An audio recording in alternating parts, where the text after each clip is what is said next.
Hello ladies and gentlemen, and welcome to the LIPod. This is the official podcast of London Irish. I'm Jack Warren and I'm one of the analysts here. Each episode I'll be chatting with one or more players, coaches or backroom staff, giving you unprecedented access to all things on and off the pitch. This podcast is for you, the supporters.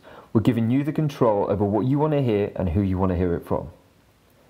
Keep an eye out on our Twitter and Facebook pages, where we'll let you guys choose who we chat to next and give you a chance to put your questions to the players and staff. For the first episode, I get a chance to sit down with our captain, Josh McNally. In this podcast, we speak about a great win at home against Cornish Pirates. We also talk about him becoming a new father over the summer to Toby, as well as looking back at his career with London Welsh, as well as last year's health scare after the Saracens game away. We also spoke about him being in the RAF and playing for the RAF Forces team. So, without further ado, let's get this started. Episode number 1 of the LIPod. So, hi Josh, I just want to welcome you. This is the first ever episode of the London Irish podcast, also known as the LIPod. It took so long to come up with that name, you have no idea. Sleepless nights. So this is something we're going to be looking to do with the fans, make it super interactive as you can. We're looking to bring in fan questions. Basically, this is for the fans. We want to know, yes, a little bit about rugby and game days and stuff like that, but what we also want to look at is, you in your personal life and what you like to get up to, and you're a human being like everyone else, and become a new dad recently. Yeah. You're in the armed forces. I mean, you've got some incredible stories, I'm sure. Maybe some advice on being a new dad. So if we start off, we'll kick into it, and we'll go for the easy stuff. We'll talk about rugby. So as fans of London Irish, they probably know you. They haven't seen you on the pitch for the last 2 weeks. Yeah. Tell us a bit more about that. I mean, you've been in the armed forces. Yeah. So played the first batch of league games, which have been pretty tough. But Declan sort of was nice enough to give me a couple of weeks off, refresh the batteries, and got away with Sarah for a bit. Just went home and saw some family, spent some time with Toby. But it just get away and mentally refresh. Like, my body's in a good position, in a good place at the moment, but just mentally getting away from sort of everyday rugby life, the meetings, the pressure of winning every week and trying to win every week, and it's just nice to get away. So that was the first week, and then the second week we had a UK Armed Forces game, which is a combination of all 3 teams get together once a year and play in a remembrance fixture. So this year we played against Bristol, but over the last sort of 10 years we played against all sorts of teams. Like, we used to play against some of the touring sides. Oh wow! Did you play any of those? Or? I never played in those. So that was like when I first joined in the Air Force. The year I joined the Air Force, the UK Armed Forces side played against Samoa on like the touring side. So we took a bit of a slump in the sort of early part of that 10-year block, and then now we're on the way back up, playing against sort of Bristol, playing at Bath, Barbarians, and starting to compete quite nicely now. Last year we beat Bristol, but unfortunately this year we lost. But I think we lost by about 6 points. But as we were saying before, like it's sort of just a bit more than a rugby match. I think it's there. It's around Remembrance Sunday. It's a UK Armed Forces side, and it's sort of good to play rugby for different reasons. As you were touching on before, like you said, there's so much pressure playing in the professional game nowadays. There, and especially as a London Irish, I mean, I think it's quite safe to say sometimes teams come up against us, and it's kind of like a cup final for them every time. And it's a name to scalp, and I'm sure Bristol went through it the year before, and we went through it the year before that. Yeah. So to have not necessarily no pressure, but different pressure, where does it rekindle that fire of rugby for you? Yeah, going away now and again and coming back. It definitely does. I think I've come away from that, even though we lost, and the standard rugby is good. Like, it's a physical standard, but the speed and everything is a little bit lower. It's just nice to you really remember why you play rugby again. I think I had a lot of mates that I was playing with, and there's sort of, like you said, there's no pressure, there's no review on Monday. It's just go out, play rugby. There's going to be mistakes because we only had about 4 days training. So go out, just play a bit of rugby and enjoy yourself. And there's obviously a lot more around the game. There's the 100th anniversary of World War I ending, so that was a big push for this game. And I'm in a very privileged position where I'm playing full-time rugby, but a lot of the guys have been to war zones. The guys I've played with, they're in the Royal Marines, they're in the Army, in the Air Force, have been away on operations, and they've lost guys that are close to them. And obviously around this whole remembrance, that it sort of brings out that other emotion that why you're playing rugby for, and around that team. So it's good to get away. Like I said, I played with a lot of mates, and it just takes the pressure away from rugby again, and realise that I'm just playing rugby because I enjoy playing rugby. Absolutely. And that's basically what that week was for. So for people who aren't aware, Josh is in the RAF. Yeah. How long have you been in the RAF for now? So I've been in the Air Force for like 9 years now. 9 years. 9.5 years, yeah. Wow. So joined up when you were 18? Yeah. Joined up when I was 18, straight from college. My dad was in the Army. It's not bitter at all. So yeah, especially this year when you won the service cap. So I joined up. I joined up for a trade, a career. Like I wasn't really a good rugby player. Josh joined up, wanted to become a technician. Got through all my basic training, thinking of a career as a technician, and it's sort of there's a lot of reasons. You join the military for a lot of different reasons. You can join it for traveling the world, to get a career, to family support, everything. They provide everything really. So I joined up for a good career in technician and engineering, and to play sport and travel the world. And as soon as I got in, started playing rugby for the Air Force.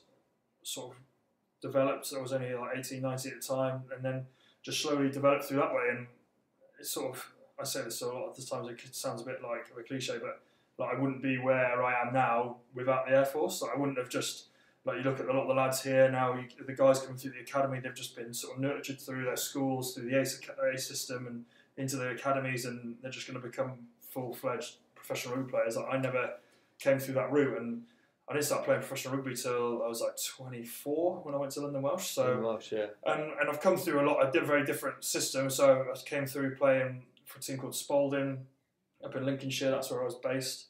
I think like level 9 maybe. Like, and even that I was like, wow, this is like men's rugby. Like that was like my first real experience of it.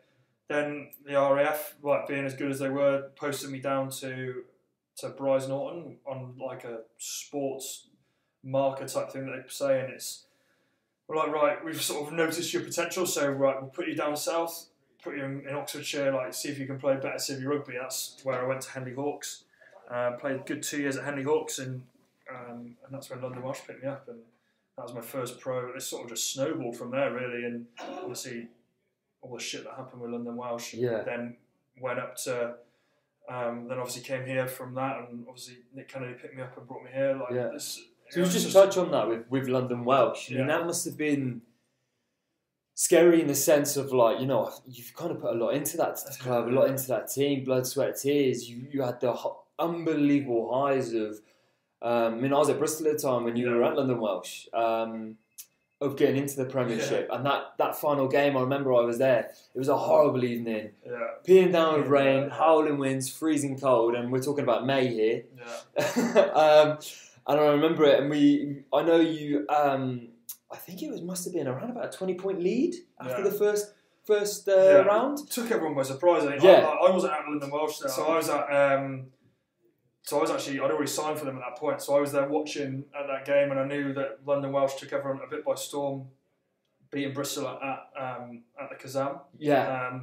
Everyone's like, Jesus, but everyone was like, oh, Bristol, like, they'll make that up in it was the old the memorial ground, I know, and then obviously London Welsh just came out and just battered them again. Like, that's the thing. It was like a real to and fro game because you came out, scored a few, got a points lead again. Bristol kind of came back, got ahead a little bit. Everyone's like, oh, it's on here, and then just out of nowhere, bang, bang, bang, 3 tries, done, dead in the water, it's over. And obviously that took everyone a bit by surprise, and it was sort of a bit. I think I don't know if it took anyone at London Welsh by surprise, but I think it's quite easy to look back in hindsight now because of everything that's happened. But London Welsh have never had a support system or a board or anywhere that can probably sustain a Premiership. And that's probably what sort of they were set up to fail before it even started really. And like, I was obviously one of those guys that came into that Premiership side, but I never really was looking to play. I was coming from like National 2 into a Premiership side, so I was just there to learn and develop, and they signed in about 26 players. It was crazy. I mean, Piru Hooper was everyone's like, he's going to be the saviour of London Welsh. And there was brought in a lot of talent, but it just wasn't there from the start. And like even now, as in London Irish, we're sort of feeling that pretty heavy in the way that if you have a year out of the Premiership, like it's so tough to get back in. You are missing a lot of stuff. So tough. Yeah. Just obviously an absolute car crash of a season. We got 1 point out of all the games. I think we got a bonus point against Bath away, and I think that might have been like the second game as well. So we're like, we're actually all right. We'll be fine, and then we'll be all right. Yeah. Just we didn't even win. Didn't win a single European game, single LV game. Just a bit of a nightmare. Really. Tough season. But obviously, then we retained quite a decent squad coming down from the Premiership. Yeah. Did really well that year, sort of up and down. I think we sort of lost our way a little bit. We just thought, well, with a relegated side, we're going to go walk the Championship. It's going to be fine. Missed the playoffs. Really signed a really good squad, and that. So the following year, so we've been in the Championship. This is the second year now, and we're like right. We've got a decent squad here. We can go for promotion. To hearing all the right stuff from the board, hearing all the right stuff from the coaches, and then just got to about December, and you could we weren't getting paid on time and things like that, which is obviously like warning bells again. Yeah. So then I remember it. Like I was injured at the time, but we went out, trained in the morning, like came in for like what we thought was a units meeting after lunch, and like the board sat us down, and we're just like, yeah, we're pretty much screwed. We're going to try and save it, blah, blah, but they actually they brought in a new board to try and save the club, basically, and this new chairman was actually pretty honest and was just like, look, if you guys can potentially find, like, you've got to look after yourselves as well, like, if you can find something else, then, like, go and have a look and go and pursue it, which probably was the right thing and the wrong thing to say, because straight from that meeting you had 30 lads straight downstairs. Straight on the agent. Get me another club. Straight on their phones. Like, it was a pretty, like, looking back and thinking about it now, it was pretty, like, it was a bit of a dark time. Like, just watching at 30 lads, like, looking for a new job. Do you think you were obviously in a good position in terms of because you always had the RAF, that was like a fall back on you. You were like, look, if this goes, I've got this career that I've been doing for the last 7 years. So you've got that. But there must have been guys in that room. It's like, horrible, this is my life. Yeah, it was horrible. Like obviously I had that I'll be fine with the rough. But like I was like, right, this is my. I was like thinking, right, this is my year. I'm going to push on. I want to get in the Premiership again. Bro, all these sorts of things that like you think I'm not ready to like call rugby, like call it a day on rugby. And luckily, within a day or so, like Nick Kennedy was on the phone, and like you saw it, like a lot of clubs like heard the news and started sending like life rafts out to clubs basically, or vultures. Yeah, or vultures, whichever way you look at it. Yeah. So obviously me and Lovejoy came across from Welsh to here. About 4 or 5 lads went to Ealing. A couple of lads went to Leeds. So these things, like a lot of these, it worked out all right, but it's quite bad now looking back that. What are we saying, like 30, 35 lads in a squad that like probably 20% of that have gone on to actually do something that are at a club. So obviously me, Lovejoy and Barney are here. There's a couple still at Ealing.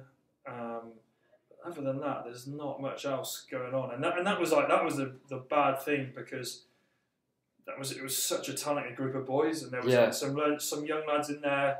All just there, like they've got sold the dream that like I'll drop down from the Premiership, play for London Welsh. It's a stepping stone. Yeah, like you'll push on to bigger things. So lads like took that gamble, and just like really unfortunate that things have happened. Like lads like retired off of it, like 24, 25-year-old lads like retiring, just like there's nothing out there. Yeah, and it's just like such a shame that like a club, and obviously like there's a club with a lot of history as well, which is the worst thing. Obviously. The big one was always like the 71 Lions that all the Welsh too big to fail, kind of. Yeah. So, and like you just think, how has this happened? But like they've restructured now. They've obviously gone down into like I think they're in some London league now. It's the amateurs that have kind of taken their. Yeah, I think they sort of like London Welsh could have disbanded and gone right down to the bottom, but then the amateurs have sort of caught them to where they were. Yeah. Like they were in one of the London lower leagues. Do you still keep an ear in on how they're doing? Yeah, still follow on social media, and they're doing really well. Like they shot straight back up through first league they were in. Nice. Shot straight back through that. They're near the top of this league, this newly promoted league. So they're doing really well. Like Sonny Parker went there. He went there to coach there straight from obviously losing us and sort of really helped out. And then Kai Griffiths is there, an ex-London Welsh player. He's there now as Tom May's back in there. So is he? Yeah. Nice. So like we're talking, they train once a week on a Wednesday night. Okay. And they're playing Saturdays. Sounds like the dream. In parks, yeah. So but by the sounds of it, it's a great crack and they're doing really well. Good. And obviously they've got this sort of Kai's in charge of this sort of 5 to 10 year plan to get them back into where they belong, and hopefully when they get back there, they'll do a lot better than when they were there. Yeah, hopefully the infrastructure is there now, so it's not prepared to fail, but it is prepared to succeed. Yeah. Brilliant. So I actually remember I came here in the August and you came here in the December. Yeah. So we kind of joined at the same time. We've been at the same time, same with LJ. And I remember when you got here, that there was this talk. You've been here a couple of weeks, 2 or 3 weeks, and there's this talk rumbling from the gym of this absolute specimen. I don't know what you're talking about. It's a guy who is massive and is just an absolute athlete. And he came through on the pitch as well. LJ, is that what they're talking about? Yeah, LJ. And it comes through on the pitch, it definitely does. And I think that it's not often where you see someone of your stature that is just agile and explosive and aggressive and can get around the park like you do. Have you been told like this before, like previous in the RAF and stuff like that? Have you been because obviously in the RAF or in the Air Force, you've got to do gym, you've got to do exercises. Yeah, it's a weird one really, because you look at how closely monitored all those younger lads are that are coming through the academy now, how they're all on gym programs. Even the ace lads, what you're talking there, 15, 16. It's crazy. They're on full. I don't think I lifted weights properly till I was in the Air Force. What's that, 18, 19 years old? Yeah. I had to lose a lot of weight to get in the Air Force. I was like a little fat kid, and I lost quite a lot of weight to get in the Air Force, and it sort of just reset me a bit, and then I could put that weight back on. It was good weight from the basic training I went through, and then actually learning gym and getting into the gym properly through. Yeah, sort of S&C stuff, but it was never really until I got into a professional setup that I actually took it on. Took on board how to lift and what to lift, and when it comes to the power-based stuff, I pride myself on that. Yeah. So you've got lads like Ollie Hoskins who benches most of the weights in the gym. You got guys that are really strong and powerful, but when it comes to power weights and how things that can sort of translate onto the park, that's basically what I want to do, and that's I'm not too fussed about how much I can bench press and things like that. But yeah. When I want to lift stuff off the floor and move quickly around on the ground, that's where I pride myself on. Well, that's the thing, isn't it? You don't. It's not a technical stuff, and I think we kind of hop on about it here a bit. It's that try, yeah. and it's right. You don't have to be technically gifted to get up off the floor. You don't have to be technically gifted to run back and make that tackle. You don't have to be technically gifted to do those things. It's just a mindset and it's a work ethic. Yeah, and that's the biggest thing. When I obviously enjoy rugby, I got a great mindset for rugby from when I was 18, through going through school and stuff. But I think it's now how the things you can work on other than just passing rugby ball around. Yeah. That actually helps you on the pitch, and yeah. That's a lot of probably things that are lost. And we've also got a great SSC team here. We've got Robbie and Andre, but we're working specifically on things that are going to help me be better on a Saturday, and that's probably the biggest thing that has brought me to where I am now. You can easily go and just lift weights and get strong, but it's all about what weights can I do to be a better line-out option? What weights can I do to become a strong jackler over the ball? What weights can we do to become a good tackler? And that's ultimately what those guys are there to do. They're not just trying to make us gym strong. You could get every lad in the squad in there doing a max set bench, max set squats, all this to get big and strong. But there's a reason why Eddie Hall's not playing rugby. Yeah, right? yeah. So that's probably the hardest job, is that in the support staff of S&C of just trying to get the boys as strong and as quick and as powerful as you can. And you see rugby's changing every year. People are getting bigger, people are getting quicker. Like people playing rugby 10 years ago, looking at the game now, like Jesus Christ, I wouldn't want to be playing. So it's only going to keep going that way. People are going to get better. People are going to get more powerful, and obviously I'll just try and keep up. Best I can. So do you think touching on the game from the weekend? I think this Champion Cup is a great opportunity for our young boys to come through. Yeah. Talk a little bit more about how we can integrate those young boys and those old guys, older guys, should I say, that are the first team. From this weekend, obviously you were at the game. Did you see anyone stand out specifically? Yeah, so it's been a tough. I think it's a tough selection process for this cup because you don't want to. I think in years gone by, you talk about the BNI Cup or LV Cups and things like that. You can quite easily just put out, right, let's rest the first team and we'll put out some guys that are going to give them some game time, and it's only a 2-week block, so it's fine. So when this 6-week block of cup games came around, it was, right, how are we going to best manage the squad? How are we going to keep the momentum? How are we going to keep everyone happy as well? So we've got a really good balance of continuing with the same squad. So you could easily have taken Stephen Myler out. You could easily have taken Matty Rogerson out. Like these guys are still shirting up and playing, but then you bring in guys like Isaac, Curtis Harris, who's had a phenomenal game on the weekend. Yeah. Matty Williams coming off the bench. He's been out on loan at Scottish, but come back, and I think he looked absolutely on fire. Didn't he? He's hell of a talent. Right? But like we talked about earlier, like with the pressure of a league and winning and everything, like it's so tough to give these guys some developing players. Just be like, go in, have a game. So absolutely. This cup has been perfect in bringing those guys through. It gives some guys a chance to get some game time. Gives some guys to come back from injury. So there's guys coming out and putting their hands up every week, and we sort of spoke about it before that. Come into this next group of league games, there's going to be nearly 30 lads putting their hands up to get a shirt. And I know that we've sort of kept the continuity in the squad that played those last 9 league games, but when we go back in, play Hartbury on the 28th, there's going to be 30 lads, and people are going to get disappointed because everyone's putting their hands up, everyone's playing well, and it's just a tough place. But it's a good position. That's our point of difference, and that's what's going to get us promoted because teams aren't in our position in this league, and you see the guys like Pirates almost putting out identical teams to what they put out in the league 2 weeks ago, 3 weeks ago. So. That's going to be our point of difference. So when we get to January, we've got 30 hungry lads that all wanting to put the shirt on, and most of those other teams in the league are going to be struggling to put out a solid first team. So that's our point of difference, and it's great management from the coaches and everything to be able to just give guys some more time off, like myself, and then also give lads some hungry lads a bit of game time. Yeah, you touched on it earlier. The older head of Stephen Myler. I mean, 100% from the tee, controlled the game perfectly.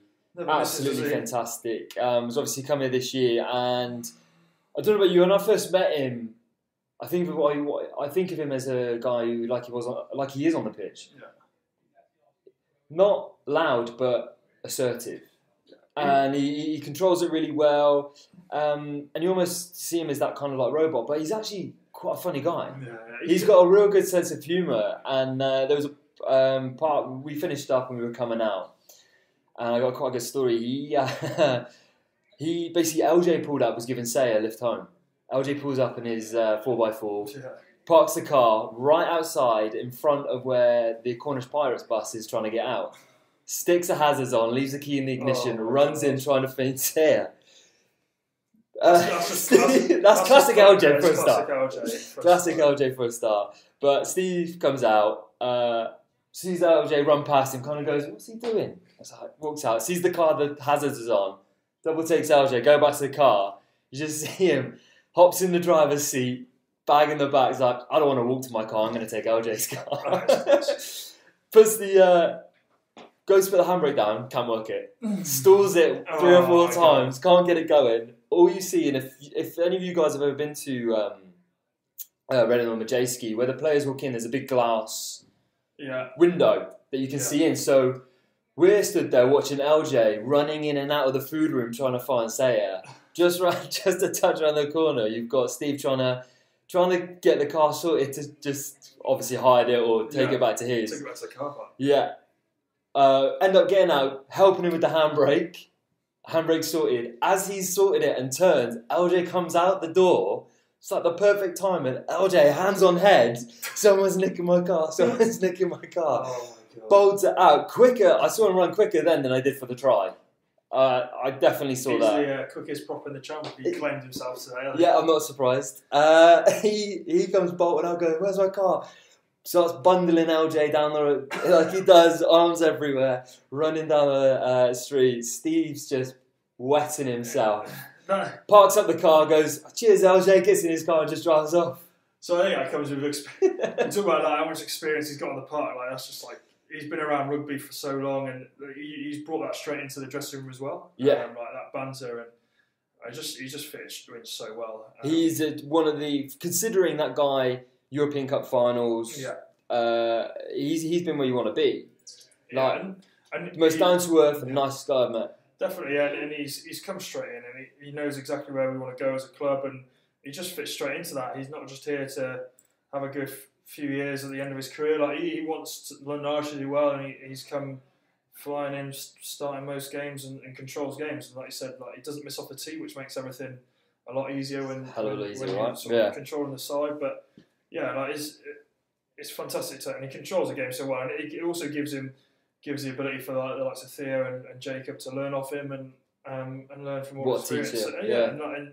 And like you said, like he's done it pretty much all of it. So what not but a person to learn off, and he's doing so well. He's in our leadership group, and things we can just learn off him and take forward is loads really. Yeah, I remember the first time, and I kind of saw it in him, and I was like, wow. And it was against Pirates, and we had two guys sent off. Yeah, guys at the same time, and I just see him.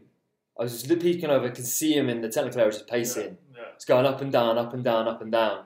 And you can see he wants it so bad. And as he was getting on the pitch, he literally ripped his jacket off, threw it down, and was like, right, I'm grabbing this game by the scruff of the neck, and I'm getting us through it. And that's when I looked down, I was like, yeah, that would be right. And he's just a good lad, good rugby lad, and he's got that same hunger in all the guys that have been playing this year. We talked about at the start of the year that we're like a hurting side, that we've like sort of had our hands slapped, told us we're not good enough to be in the Premiership, and now we've got to fight our way around in the Championship. So we're sort of hurting, and we want to prove people wrong and get back into the Premiership, and he's just fit straight into that mould, and he knows exactly what the boys have been through last year, and he's fit straight into that and helping us massively along the way and leading us from the front. Yeah, awesome. So we've talked a bit about rugby. Let's obviously new dad. How's that? Was it June, July? June, yeah. June. Like almost the day we started pre-season. Nice. So I'm just gonna leave. I'm he's actually been a pretty good excuse as well for when I came back in and we're just like, I'm too tired. Luckily, Robbie, our S&C guy, he's a new dad as well. His daughter is nearly a year old, and I'm just like, how tired I am. Like, I don't need to do that, do I? So yeah, it's a hell of an experience, and we were actually really looking forward to it. Like me and my wife, Sarah. Like end of last year, it's quite easy when you're a pro rugby player. You can just go and train in the day, coffee by evening, coffee by afternoon, even. Yeah. Golf on your day off, and it's just so chilled, and it's quite nice now with rugby and just being like different sort of challenges really. So like coming home and like being a dad straight away, and like taking over from Sarah and just having like really nice times. Like it's just different challenges, and just seeing him, like he's 5 months old now, and it's just every day is different. It's crazy. Yeah. You can just see him growing up so quickly, and like nothing really prepares you for it. No one can be like, oh, it's hard, it's easy. Like some days you think you've cracked it. Some days you're like, how does anyone even do this? Like it's mental, but like.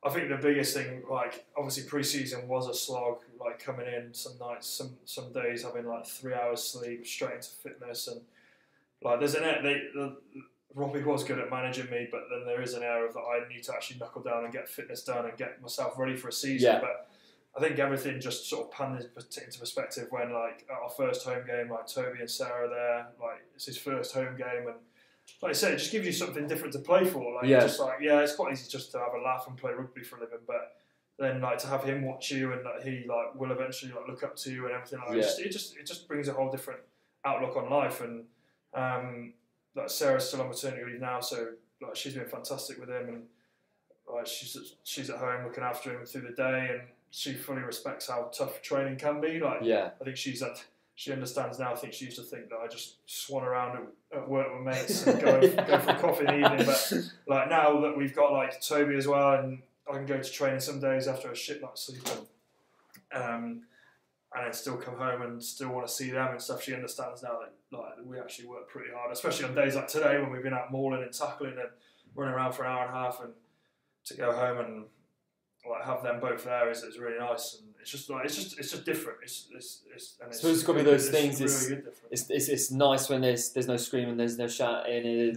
And when when you go home and you can just sit on the sofa and have a bit of a cuddle with your newborn, the things like you say, put stuff into perspective, right? There is like different, but there's different perspectives in life. Like when like I'll give Steely a lift home, Scott Steele a lift home, and he's literally going home to sit on the sofa and sleep for 3 hours. Play Xbox, and I'm just like, I'm going home now, and Sarah's already texted me saying Toby's screaming and he's teething now, and it's just a nightmare. And he's an absolute lump as well. Like he's taken after me. Yeah, nice. Sign him up. Yeah, he's nearly he's well over 10 kilos now. He's 5 months old. Like everyone that sees him is just like, is he all right? Like how big is he? I'm like, yeah.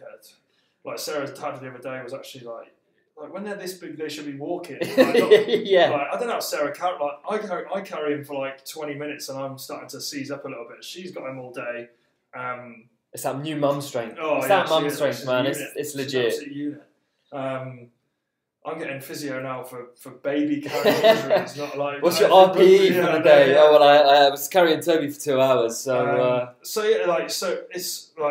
quality. Like I absolutely love it and love both of them at home. Like it's just really nice to go home and have them both there. And like I said, everything was just put right in the world when he was at the first game, and he's been at every game since and watching, and it just gives you something different to play for. And it's probably made me a bit of a different rugby player and a different outlook on rugby, and made me better for it, really. Yeah, well, I mean, if you kind of go back to that kind of thing and kind of like life-changing experiences in your life. Obviously, last year you had. I know it scared everyone here. I mean, it was genuinely quite a scary situation that you were in. When you see the lead up to it, you might be able to understand it. When you were in an hour you were in the car with one of the old physios? Yeah, no, so I was in the car, Tom Gallagher, he's no longer here. Yeah. Mark calls it. That's what Brian said. Well, we could obviously joke about it, but at the time, definitely not joking. Yeah, it was a weird one. Like it was in the press. It's been in the press a lot. So, I was just driving home after Saracens, played like 80 minutes, was having an absolute belter of a season, really enjoying my rugby, very similar to what it's like now. But just driving home, started to get like real like dull headaches, like irritating, like the car lights were irritating. I was actually on the phone to my dad. He kicks himself out for not like noticing it, but I was like, I'm a bit like. I'm like struggling to like concentrate. Like, I'll give you a call back later. Yeah. So obviously I knew something was up straight away, and I just thought obviously how hot of a topic concussions are now. I just thought I've just taken a head knock. It's a bit delayed. Like I'm like less than a minute from home. Like I'll muscle through. Managed to get home, pulled up on the drive at home, and I was just like I was like full in a head spin. And I was just sat there. I was like, I don't know how to turn my car off. Like I was just sat there, like in the driver's seat, just my car's on. I don't know. And obviously, looking back in hindsight now, like my whole right side like shut down. And obviously, you think of an easy task of just turning your car off. You wouldn't even think about it. You just like bang, turn your car off. Right? Yeah. Like, and obviously, with that, when I'm just like, what? Like, I'm having to think about turning my car off, and then my whole right side shut down. I just couldn't do it. Came in and out of that, got through the door, I managed to turn my car off, got into the house, and it was like all over the place at this point. Like just felt like I was really drunk. Yeah. Sarah was like, "What is going on? Like, what have you been drinking?" I was like, "No." Like sat on the sofa, going in and out of sort of I'd say consciousness, but like it wasn't. It was just a bit like it was just like being really drunk. Yeah. Sarah rang Seb to Chavez, who wasn't actually playing that day. He was injured. It was like, is Josh alright? Has he had a head knock? Or has he been drinking? She asked him. And he was Straight like, there every time. Like, hold on. He was like, yeah. And he was like, yeah. It's always drinking. And he was like, no. It's like it was only like 6:30 or something. Yeah. Like, not a chance. Like never going to be in that state. So he told her to ring Brian, head of medical. Rang him, and then obviously he was like, nah. I saw him. Tom Gallagher had seen him. Yeah. Like there was nothing wrong with him there. She was like, get him to hospital, get him checked out, because obviously he feared it was like something that it turned out to be. Yeah. Got touched like in him. She was like, right, Josh, we're going to hospital. And like in that sort of like instant, I just like snapped into like a moment of clarity. Just was like, yeah, okay, sweet. Like stood up, like walked straight to the car, got in the passenger seat, and then went back into like a drunken haze. She was like, oh, okay, right. So because she was going to ring an ambulance. Yeah. Drove me to hospital, and then like all that memory of the drive was just like that being drunk in the back of a taxi. Like you're just sort of like one-eyed. Like you can sort of where you are. You can sort of picture the journey, but you're not really. So you were obviously in that situation. You knew you hadn't had a drink. You weren't drunk. Yeah. So it must have been like you say, because of all the things around concussion. It must have been like it's just concussion. Yeah. It's just concussion. Well, so when I got to the hospital, Sarah was like, right, I'll go get someone, and I was like, no, actually, I feel all right. And at this point, this is the way my mind works. I was like, right, I'll walk into the hospital, but I'm not going to say anything because it will make I'll probably just come out with some gibberish. Yeah. And then that'll make Pascal-esque at the end of the South Africa game. Yeah. And I'll be like, that'll make it sound worse than it is. Yeah. Obviously, I don't want this to sound as obviously I should just be like, I'm in a bad way. Help me. Yeah. I was thinking about playing Gloucester the week after. Like, that's already doing the review. I was like, right, this is like a bit of a. I'm gonna have a return to play on Monday, and that's how ridiculous it was. Got into hospital, so they walked me straight through. We thought I'd had a head knock, and everything had gone. By this point, all symptoms had gone. Like Sarah was like talking to me. I was like, yeah, I'm actually all right. Everything's fine now. Like this is weird. They took some bloods, and then no faults the NHS whatsoever. But everything was heightened. I was like, my blood levels were heightened, everything, because I'd just finished playing rugby. Yeah. So they were like, so obviously all alarm bells started ringing. They were like, oh my God, something's happened. They couldn't basically, because it was a Saturday night as well, they just couldn't pinpoint what had happened. So I stayed in hospital all week, saw a neurologist, everything. They were like, no, you're absolutely fine. There is nothing wrong with you. I actually questioned. I was like, "Have I been drugged? Could something like this have happened? Neurologist couldn't find anything wrong." They were just like, "Yeah, free to go, Monday." So I'm like, "Sweet, there's nothing wrong with me." Classes around here, but neurologist was like, "Maybe get an MRI on your head just to make sure that'll just tick everything off. If you're going to go play rugby again, that'll just tick everything off." Yeah. Because I think they were just happy for me to leave. I'm happy to return to normal life. If I worked in accounts behind the desk. Yeah. So I was like, right, so he came back in, saw Irish, and were like, they want me to get an MRI before I start playing again. Everything, fine. Straight into central London. MRI, thinking, actually talking to Kendo at the time, I was like, yeah, I'll be alright for the weekend. I've just got to get this MRI ticked off. It's fine. Yeah. I'll be fine. I did a watt bike before going to get the MRI. Oh my God. I was going to do a watt bike thinking it's my first day of return to play. I'll be fine. It's absolutely ridiculous thinking about it now. But I went for an MRI. Sarah came to meet me after work. We had dinner in London. Driving home after that, and then Brian rang me. Yeah. And was like, yeah, basically your MRI's come back. You had a stroke. And I was like, excuse me?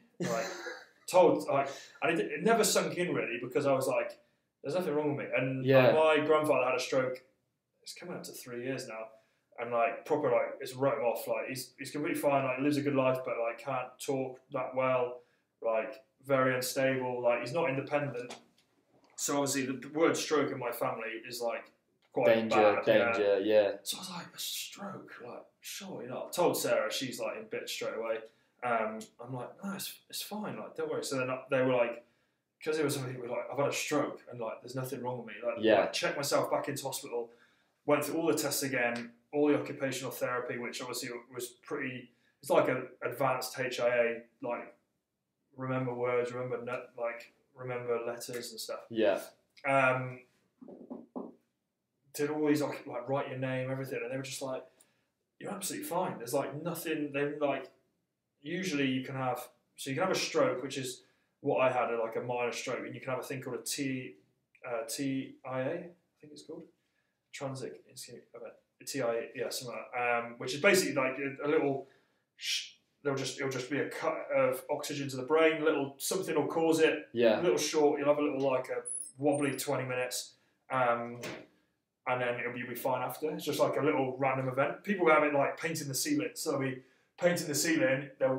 Your arteries in the back of your neck will like pinch. Yeah. A little short of oxygen to the head, and you'll just have a little. That's called a TIA. But that was not what I had. I actually had like scar tissue in the brain. Jesus.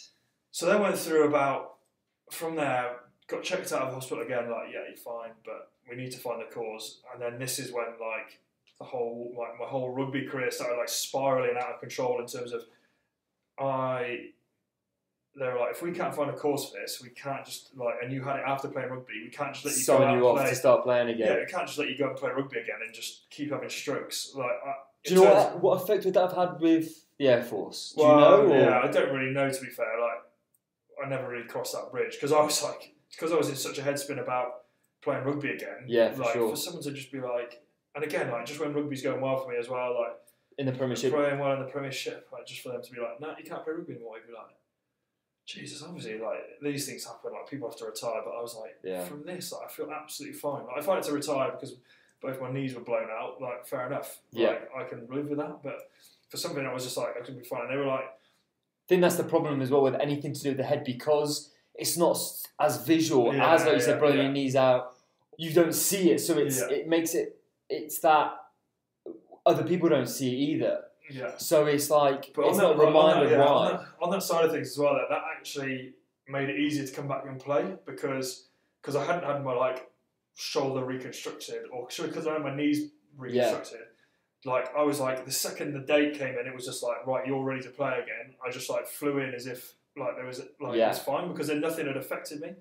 I had no real weaknesses on the side because I spoke to, since it's happened and it was in the press, I've probably spoke to about 10, 15 different people, like all across sport, across normal life, in the Air Force, of this happening to. So, and people have had like similar effects as me, and like they've had like immediate weakness, like they've had like weaknesses in their whole right side for a week, or they've lost balance, or just like really random symptoms. So for me, they were like, right, you're completely fine, but we can't just have the risk of you having strokes every time we play rugby. So that's when I had about 2.5, 3 weeks of just in limbo, basically, of like, can I retire? Am I retiring? But like, couldn't really train properly because it was like there's a risk there as well. You can't raise your heart too much. It was just like, oh, God.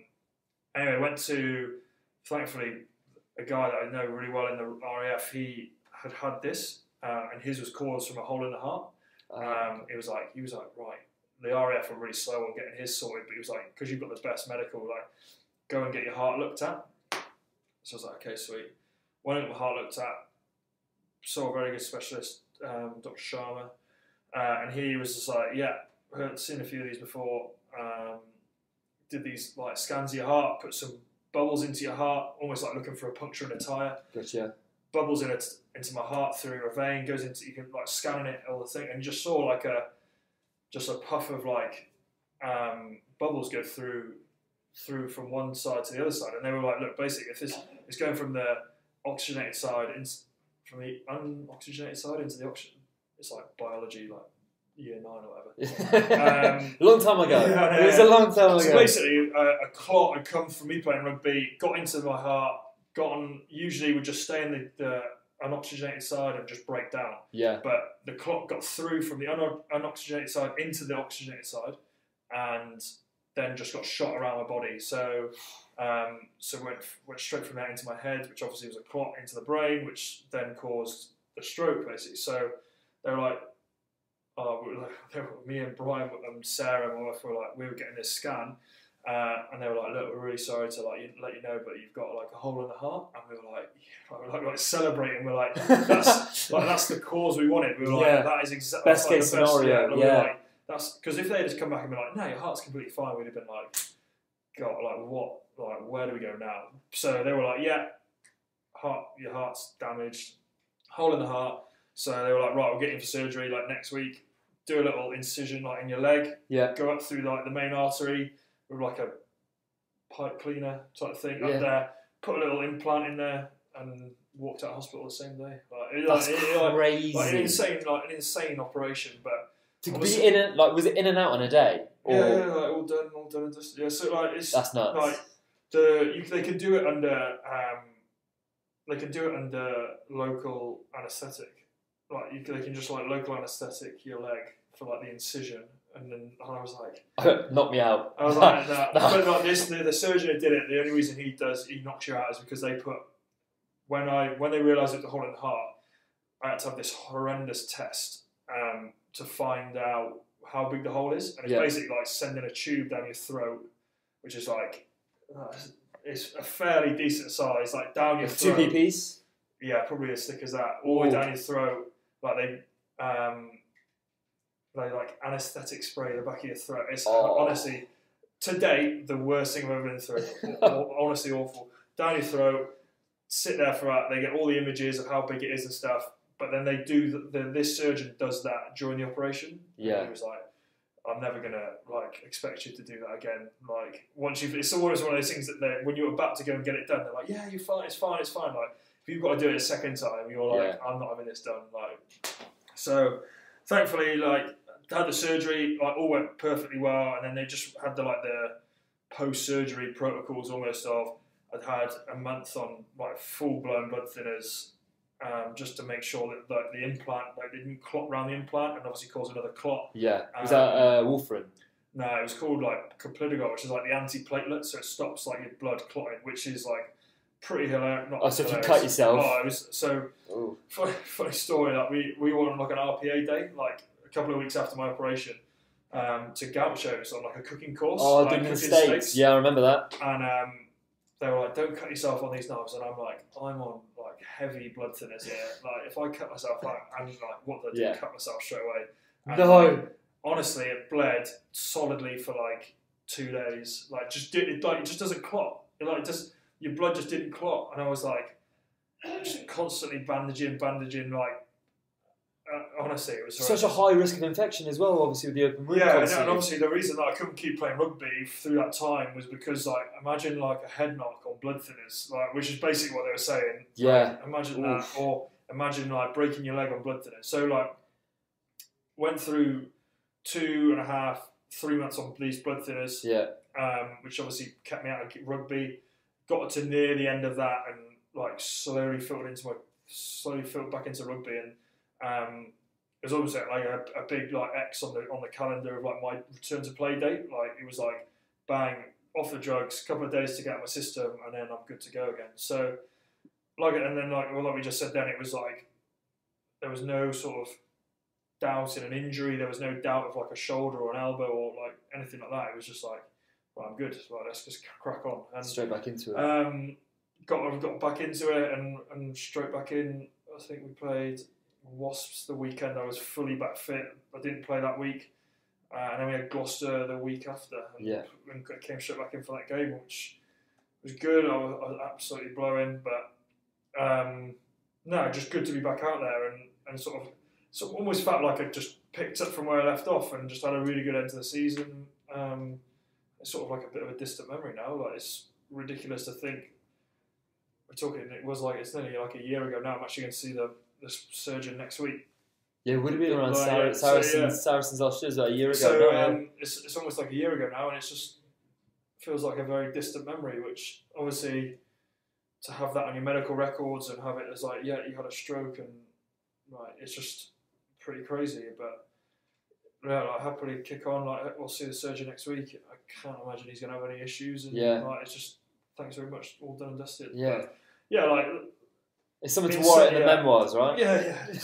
insanely like I'm insanely lucky. Like I think they said about when you have a stroke, there's not really much you can do to stop a stroke. Like obviously you have all these like reaction, isn't it? Surely, yeah, like of how quick you get to hospital. But I think once you're having it like this, it's almost like the stroke is determined as you're at the start of the stroke, so you'll have it for this long, or like there's no real like if you get me to hospital quick or I react quickly, then like there's a chance of stopping it before it ends. So I'm insanely unlucky for it to happen to me in the terms of like I had a tiny hole, a blood clot probably went past that hole about 50 million times in my lifetime and just never went through. Finally went through, and then there's like 100 different places it could go once it's in there, but the one chance it went to my head caused a stroke. So that's it's kind of like a freak. Yeah, it's insanely unlucky. However, the luck of it was like just had sort of like luck on my side where my stroke was so minor that I never had any effects. Like talked to like obviously my grandfather, he's an example that like strokes can go so much worse, and I remember like trying to plead with the surgeon about getting back a couple of weeks earlier, like coming off the drugs a bit earlier, because I was like, oh, I'm fine, blah blah, and he was just like, look, you don't want a chance of another stroke, like the sake of a week, the 2 weeks, which obviously back then I'm like, I need to play, but like, when I look back now, I'm like, what was I arguing there for 2 weeks for? I think it's when you're in that situation. I don't know if you did have it, but it's like, I don't know if I can play again, so I want to get back as quick as possible. Yeah. But now you've kind of been playing for like 7 months now. Yeah. It's like, it was a distant memory. I don't know what I was worried about. And he just sort of made it like aware to me. He was just like, look, if you had another stroke, there's no saying how bad it could be. It could kill you. It could like, and you're just like, obviously, I actually like we knew Sarah was pregnant at the time, so you're just like, what am I thinking? Like, just like I'll take my medicine. Like, just give the time. Like looking back now, you could have quite easily been like, I'll take 6 months off for a bit. But obviously, you're trying to shave off, like even days you were trying to shave off in the end. And, but now, like looking back now, it's just like it's quite nice to be like, done and that. It's an injury. It happened. I'm very thankful it happened. It sort of opened my eyes to like how sort of fragile a rugby career is in terms of like any injury. Like you look at Leeds now, like lads, there's like 10 probably retirements a year in like the Premiership. Like just lads like, nah, I'm done. Like I've got an injury, I've got this, I've got head knocks, I've got all this stuff that to be able to just be like, right, let's just like take everything I can from rugby and just have a good a crack as I can. Like just take and it's sort of changed the way I play rugby a little bit. Nice. So speaking of that, trying to refresh your mind and kind of get away from rugby, is there anything you like to do outside of the game? Yeah, like obviously we've I'm always sort of keen for golf. Like, I think before Toby was born, I was sort of one of the avid golfers here. We got a great membership at Fox Hills up the road in Longros. Like there's a good bunch of us there that go and play on days off. Who's the normal crowd? Yeah, so we got like me, Scott Steele, Brendan McKibben, Tonksy. I've heard Tonksy fancies himself as he's good. He is good. Who's the ringer in the group? Steely's turning into the ringer of the group at the moment. he's fushing the boys around. And then we've got a few of the new lads coming through. Matty Rogerson, I heard he tore up the first round, but I've actually retired from amateur golf. Like, I had a bit of a shocker the other week, so I've now retired. Stepping back, let the other lads play. No, it's a good crack. It's a good sort of thing to do outside of rugby. It gives us something to look forward to on our days off. Obviously, around this time of year, it's a bit bleak, but in the summer through pre-season and around those sort of summer month games, like it's actually quite nice to get up there, get some buggies, so it's not too like arduous on the legs.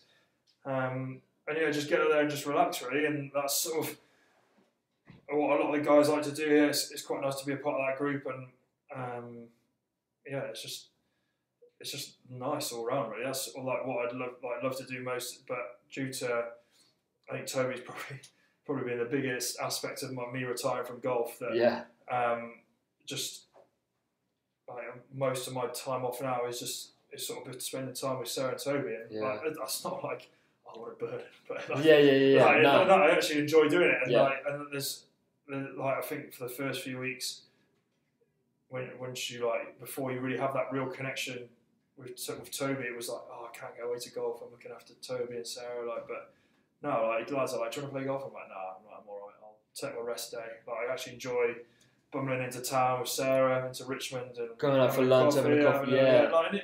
It's just nicer. It sort of keeps Sarah sane as well a little bit. Like I think after these 2 full days of training, I think she can get a bit of cabin fever a little bit with Toby. Yeah.